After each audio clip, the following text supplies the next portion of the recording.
Welcome to another edition of We Need to Talk About Movies, brought to you by BanterFlix.com. And now, here's your host, Jim McQuillan.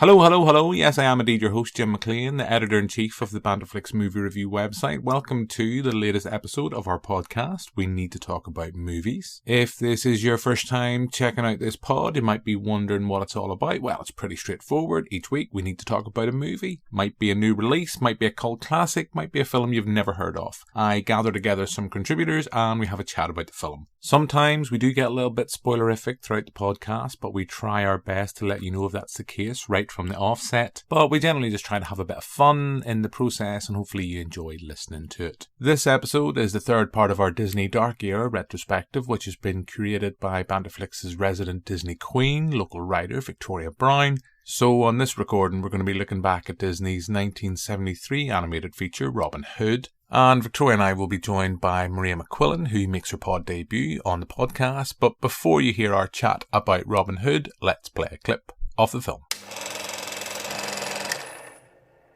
Oh, well, what have we got here? Now, just a minute, Sheriff. That's the poor box. It sure is, and I'll just take it for poor Prince John. Every little bit helps. Oh, you put that back. And His Majesty also blesses you, little sister. You thieving scoundrel! Now, take it easy, Friar. I'm just doing my duty. Collecting taxes for that arrogant, greedy, ruthless, no good Prince John? Listen, Friar, you're mighty preachy, and you gonna preach your neck right into a hangman's noose. Get out of my church! So that's a clip of Robin Hood, the next film we're going to be talking about as part of this Disney retrospective. And joining me on this recording is our resident Disney Queen, Victoria Brown. Hello to you. Hi. And we have a newbie. We have Maria McQuillan, who's making her pod debut, although it's technically not really her pod debut because we have already recorded this episode.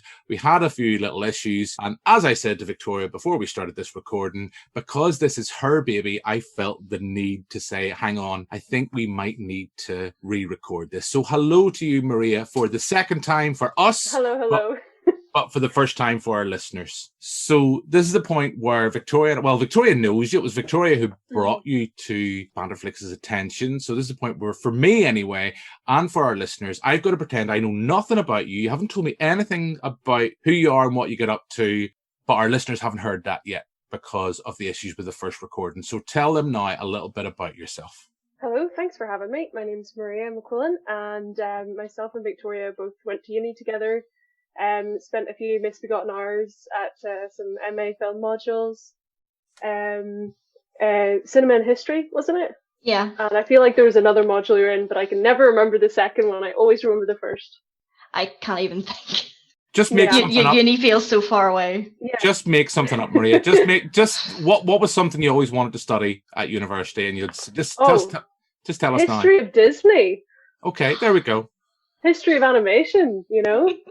I think great. If it was history of Disney, though, even though Victoria would have been at school, she'd probably been teaching it. That's how much of a Disney expert she is, yes. Or she'd be that person in the class kind of going, excuse me, teacher, I think you got that wrong.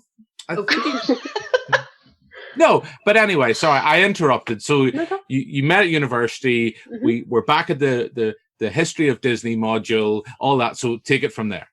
Yeah, so we studied a few modules together, and we were also on the Gown student newspaper together. I wrote for the arts and entertainment section of the paper, which was brilliant because I got to go and review movies for free. But we're here to talk about Disney. This is the second installment of our Disney retrospective. Our first was the Aristo Aristocats. That's correct. Yay! That's correct, listeners. I said it correctly. That is the Aristocats, not the Aristocrats, as I spent pretty much 90% of the previous podcast in this series referring to the film. But that was our first. You can listen back at it. Well, actually, technically, it was our second, because Victoria did a lovely podcast on her own where she explained and outlined what we're going to be doing with this series. So this is the point then, Victoria, where we come to you and say, tell us a little bit about Disney's Robin Hood from 1973. Well, this one, like Jim said, is the second in this little dark age that we have. It was directed by a fella called Wolfgang Reitherman, which is just the coolest flipping name ever. Like, what a name. He was with Disney from the beginning. He was a really important animator. He did the face in the Magic Mirror in Snow White.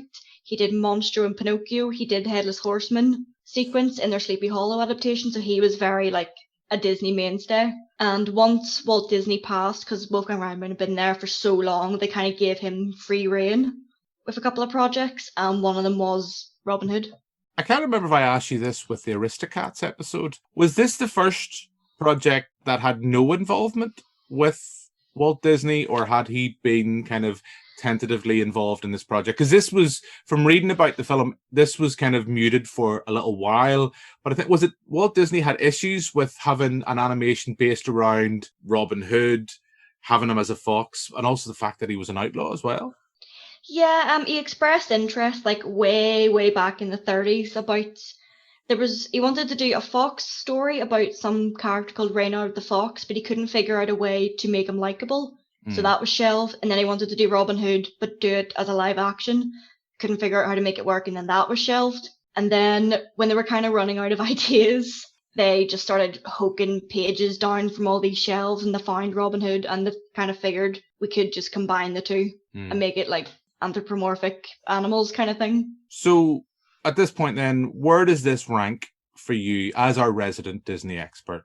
You know, where does this rank for you with your love of Walt? You know, I guess, you know, an easier way to do it, where does this rank for you within the dark era that we're talking about here? I would put it quite high up, because like the main criticism the dark era has is that the animation quality isn't like as good.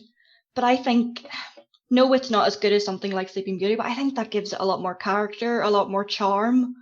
Like, Robin Hood would be in my top 20 easily. It's not in mine, but I'll come back. It's not in mine, but I'll come back to it. And I think I have the same issue with this now when I went back and watched the Aristocats. I loved, those are two films, and I know another film that we will be talking about in this particular series, The Rescuers. I loved those when I was younger. Now as an adult, yes, I have that nostalgia for them. There's no getting away from that. But as features in their own right, I don't love them as much as other Disney tales that preceded them, and even probably the more recent work that I think just is more nuanced. But that's me anyway. But this is the point, Maria, you are the newbie. You know, I don't know. I feel like I should have a list of questions to test your Disney knowledge, but that would probably be, you know, much more effort in my behalf. But, you know, are you kind of, without going into this film right away, but are you as, like, well, that's a silly question. Are you as big a Disney fan as Victoria? No, nobody is. Not even Walt Disney. Not even Walt Disney was as big a Disney fan as Victoria. But where does Disney as a studio rank for you? Oh, it ranks really highly. You know, it's one of the studios that I watched so many of their films growing up, and even like when I was about 7, I think me and my brother really got into the Studio Ghibli films. But like, Disney was a mainstay. Like, every time a Disney film came out, I was going to watch it. I didn't have Disney Channel as a kid, and that was like a source of eternal disappointment, because everyone was seeing all these films and all I had was seeing them on RT like a year and a half later. Like, I feel your pain. Like, I remember when High School Musical came out, like, all the I missed the hype. Yeah, I was like 2 years behind. I didn't see it until it came out on DVD, because my granny got me it because she'd heard how much I wanted to see it. You know? So yeah, like, I would say Disney is one that, like, absolutely I would see pretty much every Disney film that came out. Like, I have Disney Plus, and I've watched quite a lot on Disney Plus. Key question, and I know as we record now, it's not on the PVOD option that Disney have brought in. But did you venture to watch the live action Mulan? See, I have issues with the live action Mulan, and so I haven't watched it. Personally, part of it was the fact that they wanted you to pay, was it like 20 quid? So expensive. It was really expensive. Like, but it was yours to keep forever. Was it? Mm-hmm. I'm surprised at that, to be honest. I don't feel like that was advertised with it. I just remember it being like, you can finally watch it if you pay for the VIP. Yeah, I didn't watch it, mostly because they changed quite a bit from the outset. That like they got rid of the is it Captain Li Shang? Yeah, his character's gone. Like one of the best songs in the whole, and also it's not a musical, so you don't get any of the musical songs in it. Apparently, is that true? No, I haven't seen it yet because I have the same issues as you. I'm not interested at all. Well, it's now, when we recorded previously the first time round for this Robin Hood episode, it was still PVOD as far as I know. I think it's now part of just general Disney Plus services, and I'm interested to see kind of what the uptake on, like, for instance, Soul, which is out on, I think, Christmas Day on Disney. Yeah, I'm so excited. Which I'm gutted. I'm not going to see on the big screen. I don't think it's going to get a big screen release from talking to a few distributors. Yeah. I would love to see it. I know a couple of people who saw it at the London Film Festival said it's up there with Disney's best. It's potentially, it's more, they say it's on a par with Inside Out, so therefore I will cry like a baby throughout that film. But no, I haven't seen it yet. I know this week, as we go to re-record this episode, Disney Plus have announced a lot. Yes, they have a lot of new stuff. And I'm interested to see, because some have been clarified, some haven't, but I don't know whether all of those are going straight to Disney Plus, or if they're going to be this premium access, or if they'll be getting simultaneous release. We've seen all that's going on with Warner. Let's not go down that rabbit hole too much. But no, just getting an idea and a feel of your love for Disney, Maria. So then that brings us back to the specifics of Robin Hood, the 1973 feature we're talking about. So what's your thoughts on it, and where does this rank for you within Disney's back catalogue? It's one of my favorites. Like, it will be top 10, definitely, like, out of all of them. I hadn't watched it until lockdown, and this was about March, whenever we got Disney Plus. I hadn't seen it in years, and then I rewatched it in May and loved it, like, laughed at a lot of the film, a lot of the jokes that were just, I really, really enjoyed it. I'd forgotten just how much I liked the film, because it was one that, like, as a young kid, we would have seen it quite a bit. Like, it, and Chitty Chitty Bang Bang, and The Sound of Music would have been like the videos put on for us to be quiet and watch. You know, if you're watching Chitty Chitty Bang Bang, you're going to be terrified by the child catcher. That's not going to keep you quiet. Well, that one, very scary film. Like, when you look back at it, it's like, is it Return to Oz as well? That's horrifying. No, we don't talk about the people with roller skates for hands. No. No. Yeah. It's like, it's one of those ones that, like, I hadn't seen since I was that age. And then when I rewatched it, really enjoyed it. Like, some of the, like, I know you were saying about some of the animation not looking as good, but, like, I was watching scenes of it and I was like, this is some of the prettiest animation Disney's ever done. Okay. Like, the scene where you've the two of them walking by the waterfall, I was like, that's so beautiful. You know? That's just clearly because you're just an old romantic. I am. You got me. That's all I can say. Let me kind of clarify this. I don't dislike Robin Hood, and it's a bit like the Aristocats. As I said before I spoke to yourself, Maria, I loved them when I was younger. I remember vividly, I talked about this in the last podcast, I have books. I have the picture books, because I still have those, because at some point, somewhere, somehow, I'm going to have children. Well, we know the somehow, you know, that's not a Disney, that's not a Disney appropriate conversation. But at some point, I want to be able to pass those on, and I've kept those for years. I have a lot of those books from when I was younger, because that's my mom. It was kind of like every month there's a Disney VHS. Go watch it, and I did watch those, and I love Robin Hood. One thing weird, I think I said this the first time we recorded this episode, I had completely forgotten Robin Hood's voice. It wasn't when I went back and rewatched it. It's like, it's not at all. It's much more posh. Hello. It's so posh. Hello, I'm Robin Hood. I'm an outlaw. What? And because the other voices, like we have Little John, that's Phil Harris, and we know that Phil Harris is Mr. Disney. You know, he's done so many iconic voices over the years. And there's a couple other voices that we see have kind of featured in other Disney animations. And then of course we have the late great Peter Ustinov, who makes this film now for me watching as an adult watching it. But I just find it very, very safe, and that's not a bad thing. So I want to clarify. I just think me as an adult, there's not much here other than the nostalgia, and now the fact that film reminds me of the annoying hamster dance. But not go there.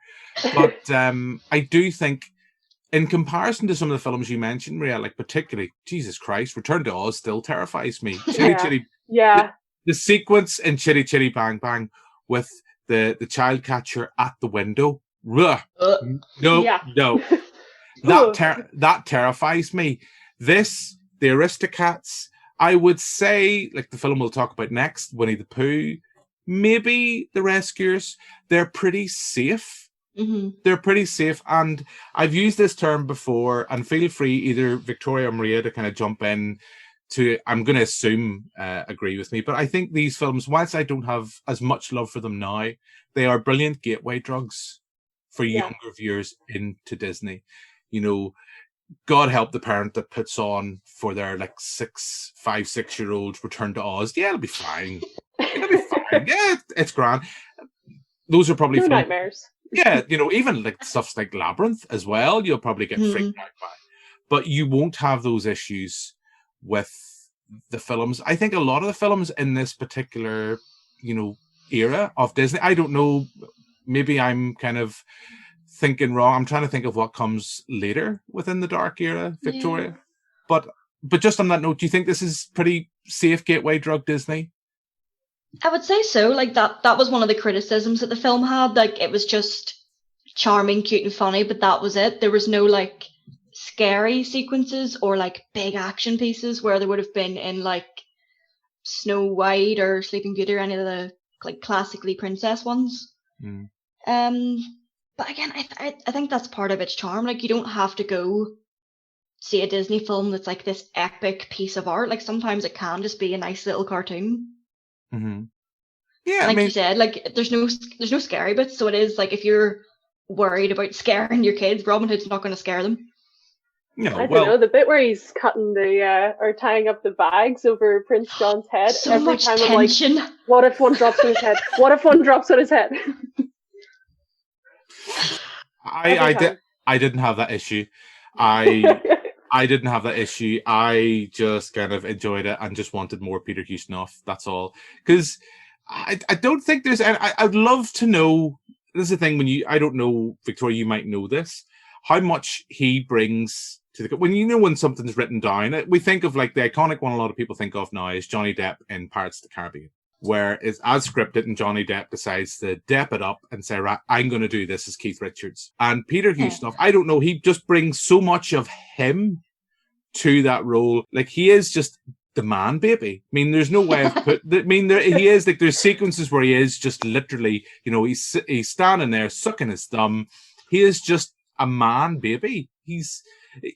I love it. I mean, and that's the thing that really got me through watching this, if I'm honest. The thing that elevated this for me and maintained my interest is Peter Ustinov. I just think he's fine. And he also plays King Richard as well. Oh, yeah. In the end, he plays the two roles. But I just think, for me, I don't know, what for you are the standouts in this film? What are the things that really draw you in? I will also add on, just to kind of preempt, just to know you both, I do love the music. I think it was Maria mentioned music to this as well. Bar the fact that we have the fact that it inspired the hamster dance. And as soon as I heard the start of this film, I was like, oh fuck, I know where I've heard this before. Sorry, that's not a very Disney, thing to say, but we do have an exclusive rating. But the music in this is lovely. It is particularly we have the sequence where they all go off into the woods, and it's the song about King John. No, yes. No, sorry. Yes, John. Prince John. Prince John. Yes, sorry, my head went completely blank there. The song about King John, Prince John, sorry, I absolutely love. I love. There we go.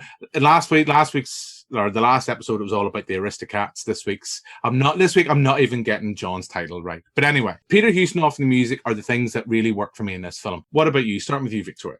No, I agree with you. Like, the music's really fun, and Peter Ustinov just elevates. Like, I think if he wasn't in it, it would lose so much of its quirkiness. Like, it still would have been good, but he really saves it, I think. And it's funny throughout. Like, I'm giggling the whole way through. Mm. Like, it's not one where there's like a really big laugh every like 20 minutes. It's constant, which I really like. Well, there is something very funny about, men dressed, or a bear dressed as a woman, and a rhino finding him very attractive. That's so fucking funny. It is weird. Like, I always find it weird, right? Okay, Victoria, you'll know in the previous episode, I have my little Jimisms that are things that just kind of, it's like, why would that be happening? Why would a horse want to be a cat? Why all this? And you just kind of sit there going, like, what? Like, in the group of kids that are there, I think they're there as filler, really, to flesh out. Because it's quite a short, I think it's an hour and 20 minutes. It's quite a short feature.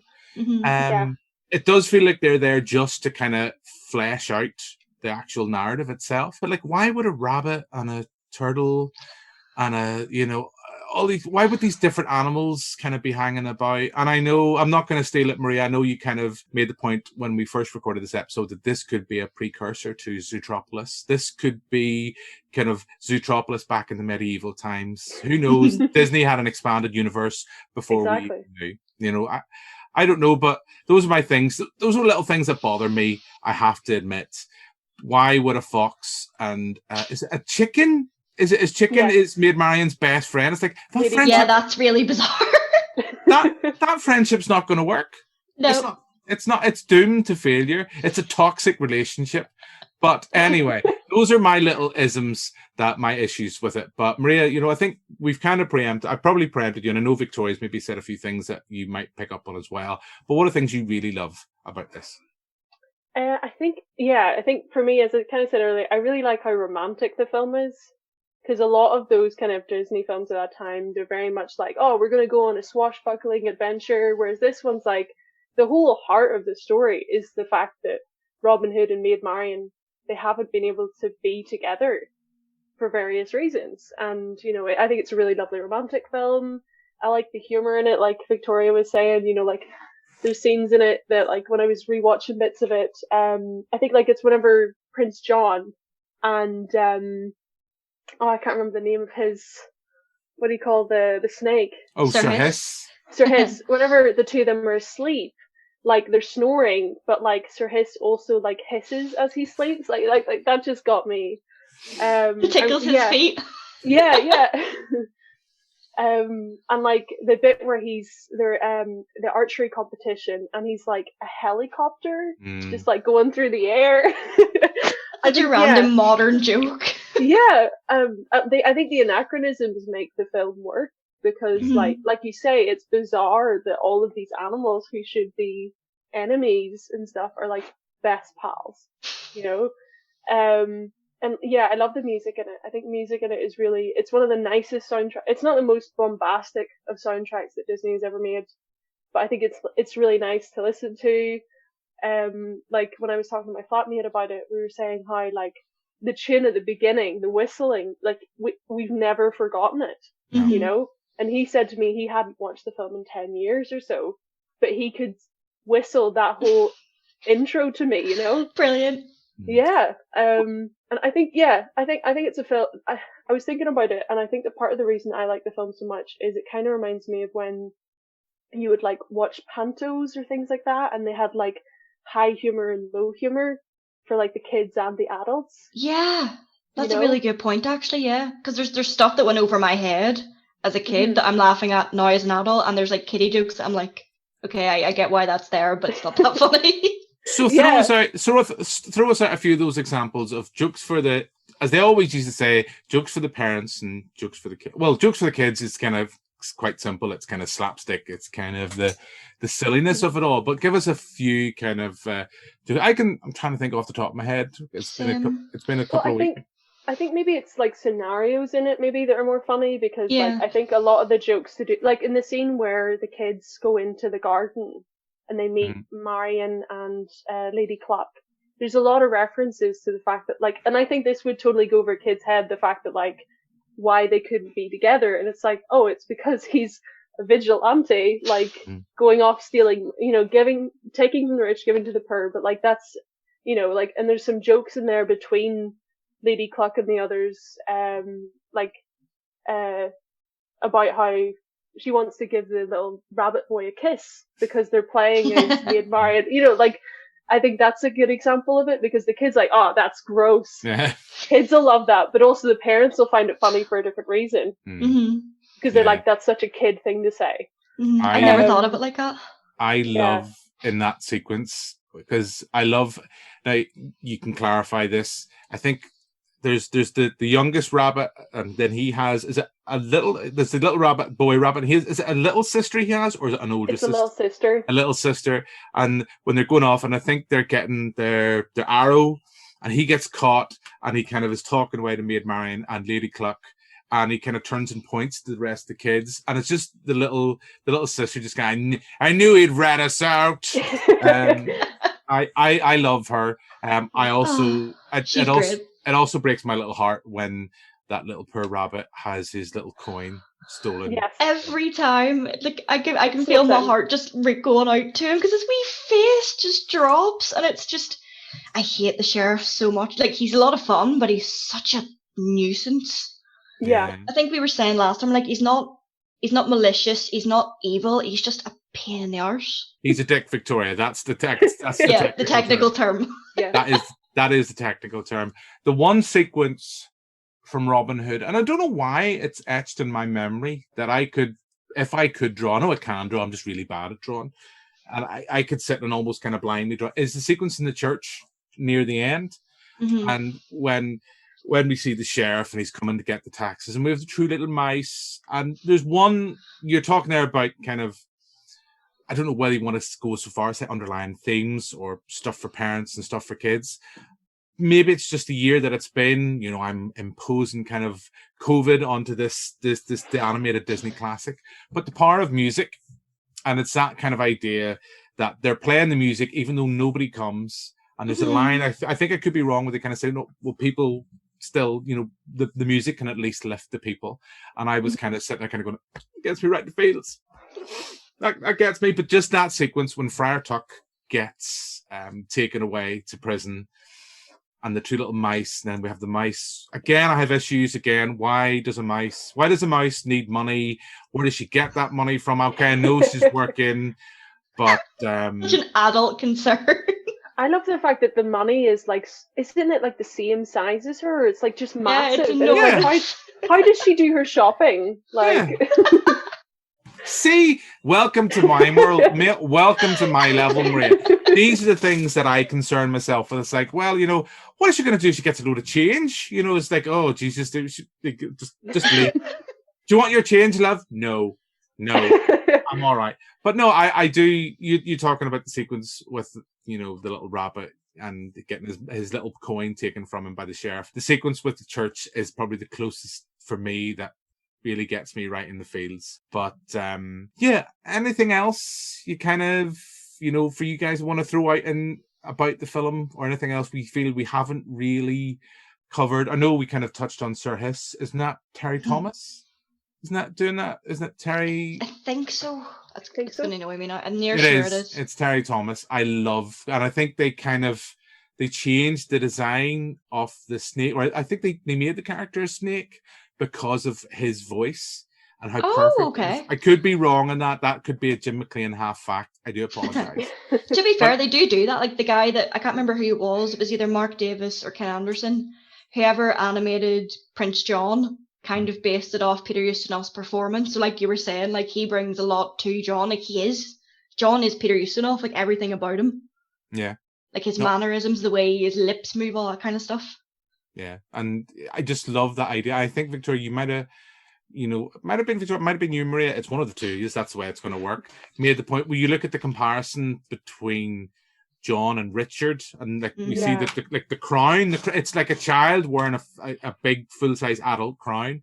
Then when we see Richard at the very, very end of the film, he's this big, massive lion, and kind of what we think contrast. We think of as a lion. But like, as I say, he's I don't know, he's a bear man. I don't know. That sounds right. A cub man. He's a bear cub.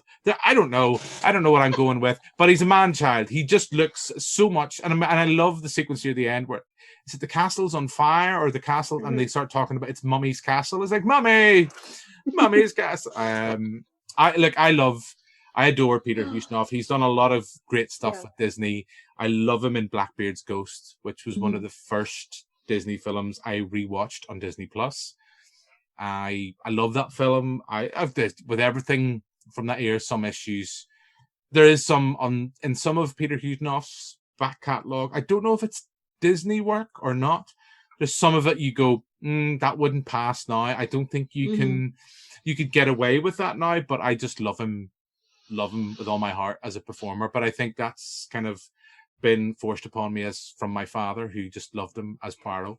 Other people like other people as Poirot. Some people might even like Sir Kenneth Branagh, but I kind of and that the moustache needs a supporting actor award of its own. But I just love Peter Ustinov's Poirot. But I mean, this is the kind of point. Free reign. Anything else you want to kind of throw out? I think I asked Victoria, but I didn't ask you, Maria. Where does this rank for you within Disney's back catalogue? For you personally? I think I did say about it earlier. I'm not certain now. I could be mistaking it with the previous one. It does rank very highly for me because and I think that it was one that I'd always really liked anyway, even if I hadn't seen it in quite a while. But like after watching it in May and then watching it when we were filming recording this podcast, like again, I just really enjoyed it. It's the kind of one that I find you stick it on and you can just watch it. It's not like some of Disney's like crazy epics, because a lot of their there's like a period of their films, I think in like the 2000s or 2010s, where a lot of their films were quite long, and they some of them were definitely like they were kind of going for, maybe it was the effect of the MCU, but they were kind of going, actually we can make like 2-hour films and people definitely will watch them. Just because you can doesn't mean you should. Exactly. Whereas this one kind of goes, well, we've only got so much story to tell, so we'll tell it in an hour 15 or whatever length it is, and it doesn't feel at any point like it's like, oh god, when is this going to end? Which I have to admit, there's been some films like I watched during lockdown where I was watching it and I was like, I would genuinely, if I was in the cinema watching this, I would walk out. Oh, name and shame. It was actually a couple of the Netflix films. Like I remember watching Marriage Story, and I really didn't like. I remember watching it and being like, "Oh, okay, I see where this is going," and that put me off it because I was like, "This feels very obvious when I'm watching it," and I off the top of my head, I can't remember any others, but like it was definitely some of the like Netflix originals that they brought out during that period that I was like, these just aren't that. Or Enola Holmes, that's another one. I watched it. Fussed on that at all. Not impressed. Oh, I'm really tempted to kind of go down this tangent because I didn't love Enola Holmes. I didn't hate it. I found it very predictable. I knew exactly where it was going to go, but I kind of liked the character. Okay, it was a little bit too Fleabag for me. And then when it's the director of Fleabag is working on this, so you kind of go, okay, I get why you're doing that shtick. It's kind of been done to death with Fleabag. I kind of like that for a teenage audience. I still have the firm belief, although I love Fleabag, that no character can can talk to us, the audience, other than Ferris Bueller, but that's just me. That's my own humble opinion. Maybe it's an age thing, I don't know. But I didn't mind Enola Holmes. Like, I quite liked, isn't it Henry Cavill is in that? Yeah. Yeah. I quite liked a bit of dishy, sexy Holmes. See, I was watching it, and after about, I'm going to say 22 minutes, I stopped watching. Very exact. I did not, because it was actually, do you know what it is? It was the same with Artemis Fowl. I stopped watching Artemis Fowl after 12 minutes. Ooh. And I know because I paused it and was like, I'm surprised I got through this long. It's that bad? Because again, really I had no bad. interest in it. Like, I'd read the books when I was younger, but like I think I passed that age kind of target market, and I was like, I might try it, but I had no interest. See, Yeah. I was like, I love those books. I'm gonna I definitely want to see what this film version is gonna be like, because I really like Kenneth Branagh as a director, and I was like, And it was partly filmed here, wasn't it? It was filmed, yeah, partly filmed here, and I think it was like kind of around Ireland as well. Yeah. But yeah, oh man, bad. Just So- bad. Whereas dear. Robin Hood, anytime. I'll watch it anytime, you know? So here's a question, Maria. And I know we're kind of going off a tangent, but it's kind of what we do. And it feels like you fit perfectly into that kind of remit now. You're quite happy to go down into the darkest realms of the Anytime. tangent. Had you been watching that in the cinema, do you think you'd walked out after 12 minutes or you'd stuck it out? I don't know, because I had the same thing when I went to see The Greatest Showman. I went to see it in the movie house in Dublin Road, and I remember I'm judging, by watching- the way, by Victoria Brown's reaction that she has been revealed to be a Greatest Showman fan. I am. See, I went to see it, and I was watching the film, and my mind was like, I hate this, and Really? I did not have that. Like, I've not had a stronger reaction to a film. Like, no, I think it came out 2 years ago. I'm not certain. It But, was, I remember, it was 3 years ago, because I remember, because I had a free pass with the gown for it, and I took my auntie to see it because she would marry Hugh Jackman given the chance. That's fair. Like, well, that was the thing. Like, when I was watching it, I was like, this is a really good cast, but I hate it. Like, and I don't know, maybe it was because I watched it and I knew what a horrible person P.T. Barnum was. Yeah, that So I doesn't was help. like, Yeah. but like, I didn't know anything about him until afterwards, and that kind of tainted it a wee bit. I think it's because I'd read a book on him or something, but I don't even know how I knew who P.T. Barnum. I'll be honest, no idea. I remember watching it and being like, this is a pack of lies. But did your heart, the old romantic in you, did your heart not flutter even with a little bit? And, you know, this is us, the power kind of message for everybody now in the whole wide world. You know, did you? No, No? I was like, when I was So watching it and surprised. he was like, I'm going to make this circus to look after all these people, I was like, you're going to make money off these people. That's what it's about. And yeah, I actually really didn't like the romantic storyline in it either. Oh no, I thought that was really weak and forced, and it was just awkward. And the bit where he's like about to have an affair, and I was like, wow, I'm really loving Hugh Jackman, the protagonist in this film. You know, But yeah, it was. I think for me, if I had seen Artemis Fowl or Enola Holmes, I might have stayed to the end because I'd paid for the ticket. Yeah. But I have walked out of movies before. Oh, what have you just walked not out very on? often. Oh, what have you walked out on? Actually, I'm thinking of. I went to see a NT Live of Jane Eyre. That's the most Oh. recent one I can think of. Yeah, it was the theatre live Oh, I version. didn't like. Hated it. Absolutely Oh, hated really? it. Walked out at halftime purely because I think it was because I was sitting in the middle of seating, and I was like, I don't want to bother someone else. Yeah. Me moving. So yeah, I walked out of that one. I have walked out of movies before. I just can't remember, or like I have fallen asleep. Like I've just taken a nap until the end of the film. You know. I remember vividly having a wonderful nap through 300. Oh gosh. I had a That's understandable. I had a perfect cinematic experience with 300. It was a time that no longer exists because it was with a lady who's was not my girlfriend and it was not my lovely wife now. And we went to see 300 and I seen about 15 minutes of it and found myself drifting. We'd been out late the night before. I fell asleep and then was just woke up by the crash bang wallop near the end as all hell broke loose. And I was like, oh, okay, what's going on? He's a good one, they're bad one. Boom, perfect. I watched about 20 minutes of it and it was great. A couple of films I know I've walked out on. I know, like, on that note of the Jane Eyre, because I know NT Live showed that for free. Well, I think we didn't donate for that one because we didn't watch it all, but they screened it on YouTube, and I really did not like it. And I was my lovely wife loves Jane Eyre. Why didn't you like big it? Big fan. I don't know. It's a very, very strange staging. Oh, that's what got me. When we're finished this, Victoria, I'll send you the trailer. Because funny, I looked at, because I was with Facebook Memories, it came up, and I think QFT might have been showing it, and I was like, "Oh, Amber, this is for you." And I was kind of said to her, we woke up, because that's what you do. You wake up at like 8 o'clock in the morning. You're like, morning wife, morning husband. And then we look at phones, and the first thing I do is go look at memories. I'm going, 9 years ago we did this, 7 years ago. And it was like 2 years ago, whatever it was, NT Live, Amber, we got to go see this. And I remember saying to her, it's like, thank fuck we didn't, because NT. But then I have a weird thing about NT Live, because they're weird things, because you're not in the audience.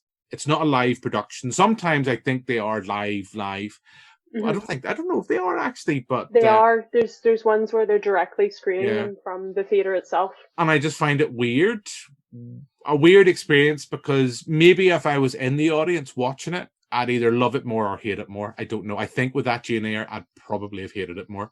I don't know. It just was a very modern, very minimalist retelling of the story, and it just didn't work for me. And that's that. But hey, we're not here to talk about NT Live. I don't know, but just whilst we're down this tangent, Victoria, anything you've walked out on the cinema? Honestly, I was trying to think, and I don't think I ever have, but that's more because I've paid cinema money and I'm getting my bloody money's worth. I do remember my auntie walked out of Watchmen. Okay. About halfway through, because she really, I think the film had a lot of potential and they messed it up, but I can't pinpoint exactly what it is that I don't like, and it's really frustrating. Apparently the series is very good. I haven't watched it myself, but apparently it's a lot better. But yeah, I know my auntie walked out of that one. The series is superb. BanterFlix's very own deputy editor, Joe McElroy, just basically peer pressured me into watching it. That sounds like Joe. And I'm glad. The only film I've talked about this before. The only film I've ever walked out on was Hobo with a Shotgun, which it wasn't so much I walked out of it. It was my lovely wife got very upset. She was my then girlfriend, and there's a sequence where a group of school children are set ablaze on a bus. She was working in a nursery at the time, and she found it really tough, and we said, let's go. It was that case of like, I'm not loving it enough to walk. I'm not hating it enough to walk out, not loving it enough to stay. If you want to go, that's fine. And I've never seen someone leave the cinema so quickly. God, love her. But that's that. Yeah. I don't think we're going to see Hobo with a Shotgun, the Disney version. Well, stranger things have happened. Disney are now working on a new Alien TV series for Hulu, and they're launching a variant on Disney Plus here in the UK for their adult content that they've acquired. That's going to be in February. It's going to be going up in price, peeps. You're going to have to pay £2 extra to watch Robin Hood and stuff. So I feel that's enough of a tangent to get us back to Robin Hood. And I suppose at some point we should bring proceedings to a close. So I'm not a massive fan of it. I do find, and I did find, I think, Victoria, you mentioned this, and I know actually, Marie, you kind of countered that by saying you think there's some sequences in it that look absolutely fab. It's the first Disney film I've really looked at where I can see the cutting of corners. Mm-hmm. Not that it was an issue. It didn't take me out of it, but you're just... but you're aware of it, like, as an adult. Yeah. Like, the rhinos that are all copied and pasted, the wee, like, wolf henchmen, and then, like, the animated, the reuse of the dances in the Phony King of England sequence. They've basically just Maid Marian on top of Snow White. I didn't notice, now, the stuff like the rhinos, I noticed it as clear as day. And it's like, right, even from kind of like 5-6 minutes into the film, like, okay, I get this. And then there's stuff like at the archery, the challenge there, you see, and then there's stuff, pardon me, in the castle, see, in the scene near the end, you say, right, you're just reusing that again. Yeah. I can get why you would do that as an animator, but, and as I said, it didn't take me out of it. It's just the first Disney film, really, when going back and revisiting it, I've really I'm really aware of that. But I didn't know, I don't know, Maria, have you noticed kind of the whole stuff, other than the fact that I know about it from either talking to Victoria or just on YouTube, the reuse of the dance sequences. When you see them side by side, you can't unsee them. But I didn't notice that, I'll be honest, at the time, other than the appearance of, isn't it, the Chinese cat from the Aristocats? Oh, God. Kind of the troublesome cat from the Aristocats. Yeah, that guy. He pops up, I think, or it's kind of like someone who looks very, very similar to him. And you kind of go, other than that, in that sequence is the first really only thing I noticed.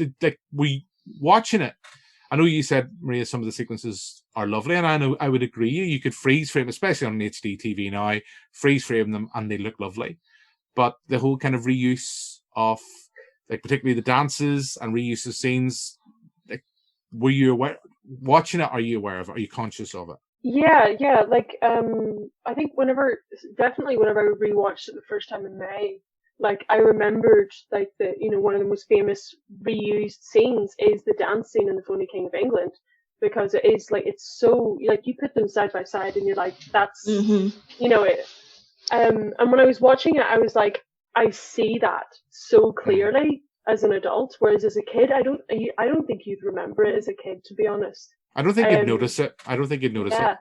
But when I was watching it this time around, actually, I remembered, like, the sequence, the opening titles where they have, like, all the little animations. Like, I remembered seeing the rhino bit, and then whenever that rhino bit happened again, I was like, that is from the intro. Like, I'd forgotten that's how it opened. Because it essentially shows you the whole film, but, like, there's no background, obviously. It's just the title credits and the characters. But I completely forgot about that. Victoria, off the top of your head, Victoria, because it was one thing I'd noted down when I rewatched it again. I can't think of another Disney film that does that off the top of my head. See, the Aristocats kind of has, like, rough sketches at the start, which is cute, but they don't do it the same way Robin Hood does. I can't think of any that do that. Like, it is quite a unique opening sequence now that I think about it. I kind of want someone, I'm sure someone has already done this on YouTube, I want someone to do that opening, but turn it to the music of the A-Team. That's all I'm going to say. That's, if someone hasn't already done that, I'm going to try and do that between now and Christmas, and that will please me greatly. But, I wouldn't, it was a weird, because when I put it on, I watched it when we were going to do this first recording, and then I rewatched it again just to refresh my memory. And I actually thought, sometimes when you go in and you put something you've previously watched, it's like, am I watching the closing credits? And it's like, have I just went resume instead of start over? And it's like, no, this is start over. And on that point, actually, I don't think it's nice to see, because we talked about this, I think with the Aristocats, there's no warning about kind of inappropriate or outdated cultural depictions. Which means it's kind of a pretty safe bet. You can kind of watch it with your kids now and not have to explain things. You don't have to explain why that cat is playing piano with some chopsticks. Because 70s, What's his rap all about? What's his little? No, let's not talk about that. I kind of think we've went on a lot of tangents as always, but I just wonder, like, deep down, does Victoria Brown die a little when we go off on a tangent and it's like kind of going, I want to talk about Disney. But no, look, as I say, it might not be my favorite. It's not going to be in my top 20. Is it in your top 20, Maria? Oh, it's top 10. It's top 10. Okay. That's high. It's not in mine, but then I probably haven't sat down and really thought of my top 20 Disney films. Maybe that's something I should do at some point, but it'll probably be Aladdin at number 1, maybe Lion King, Aladdin 2, The Return of Jafar, number 3. What can I say? It might be terrible, but I have a lot of love for it for all the wrong reasons. But anyway, I kind of think there's not much else we really need to talk about this film. I think I've been probably the least positive, but I think we've been largely positive about Robin Hood, and say, hey, parents out there and young viewers, you can watch this and not be worried that you have to explain about things that were not socially appropriate then and shouldn't have been there then, but they were there then, and you have to explain why they're in a kids' movie. You don't have to worry about that. Okay, maybe you've got to wonder why Little John's a bit attractive as a female bear. Why is he a little bit hot? Why is that Two rhino things you have to whistling? ask yourself. Why is the rhino whistling? How is that? If the worst question you're going to find yourself asking from watching this film is, how does that mouse do her weekly shopping at Asda, Tesco? I don't know what was there back then. I think that's a pretty okay film to watch. So we've been largely positive. So Victoria, what are we going to be talking about on the next part of our dark era Disney retrospective, which will probably be in early 2021? The next film is 1977's The Adventures of Winnie the Pooh. I'm so excited. I'm looking forward to that. That's going to be a lot of fun. Maria, we might even get you back for that. Who knows? Oh, anytime. It's all down to Brian. That's all I've got to say. This is Brian. This is Brian's show, and Brian might feel you allow Jim to go off too much on tangents. You're cut. We're going to stick to the script. We're going to talk about Disney, and that's all we're going to talk about. But anyway, so on that note, we shall bring this pod to a close. So all that's left for me to do is thank you very much, Victoria. Thank you.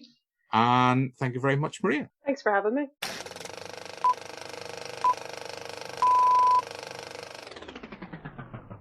So that pretty much brings this episode to a close. Thanks very much to Maria and thanks very much to Victoria. Thank you guys for listening. If this was your first time checking out the podcast, hopefully you enjoyed it, and don't forget to subscribe to make sure you never miss another episode. If, however, you've been listening to us for a while, then please leave us a nice review wherever you get your podcast to help us attract new listeners to the show, and maybe you might want to look into supporting us financially on our Patreon account. There's a couple of different tiers that are available to you. Each have different goodies that are available to you. You can check out our Patreon page at our website, www.BanterFlix.com, where you'll also find not only the complete back catalogue of this podcast, but also the complete back catalogue of our TV show on NVTV, and an array of written reviews and features as well. So there's loads on our website to check out. That's pretty much everything I've got to say for this week. So I've been your host, Jim McQuillan, Editor-in-Chief of BanterFlix, and we'll be back pretty soon with another episode of We Need to Talk About Movies.